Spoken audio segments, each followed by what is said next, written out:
بسم الله الرحمن الرحيم. من الميقات من جامع أم المؤمنين السيدة عائشة رضي الله عنها وأرضاها قالت أهل مكة: لبيك اللهم عمرة بدل بنية الشفاء عن رفقة أم حسن أبو معروف، شفاها الله وعافاها ومتعها اللهم بالصحة والعافية، اللهم من عليها بالشفاء العاجل يا أكرم الأكرمين. بسم الله يبريه من كل داء يشفيه، اللهم من عليها بالشفاء العاجل، اللهم لا تدع لها في يومنا هذا مرضا إلا شفيته، ولا هما إلا فرجته، ولا دينا إلا قضيته. جزاك الله العافية أن يمن عليه بالشفاء العاجل يا أكرم الأكرمين. وآخر دعوانا أن الحمد لله رب العالمين، وصلى اللهم وسلم وبارك على سيدنا محمد وعلى آله وأصحابه أجمعين إلى يوم يبعثون إلى يوم الدين. بسم الله الرحمن الرحيم. من صحيح المطاف الشريف أستكمل مناسك العمرة بدل بنية الشفاء عن رفقة أم حسن أبو معروف، شفاها الله وعافاها ومتعها اللهم بالصحة والعافية. بسم الله، الله أكبر ولله الحمد. اللهم من عليها بالشفاء العاجل يا أكرم الأكرمين.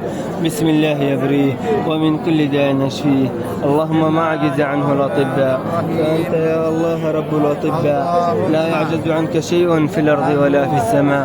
اللهم لا تدع لها في يومها هذا ذنبا إلا غفرته، ولا هما إلا فرجته، ولا دينا إلا قضيته. اللهم ومن عليها بالشفاء العاجل يا أكرم الأكرمين. اللهم يا من شفيت أيوب وكشفت ضر يعقوب، من عليها بالشفاء العاجل يا أرحم الراحمين. وآخر دعوانا عن الحمد لله رب العالمين، وصلى اللهم وسلم وبارك على سيدنا محمد وعلى آله وأصحابه أجمعين.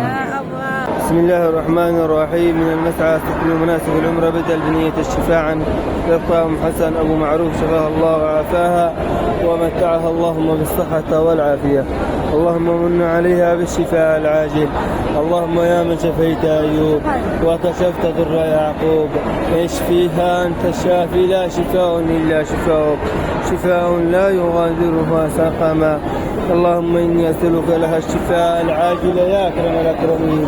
اللهم لا تدع لها في يومنا هذا مرضا إلا شفيته، ولا هما إلا فرجته، ولا دينا إلا قضيته.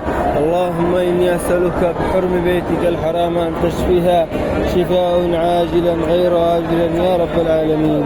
وصلى اللهم على حبيبنا محمد وعلى آله وأصحابه أجمعين إلى يوم يبعثون إلى يوم الدين.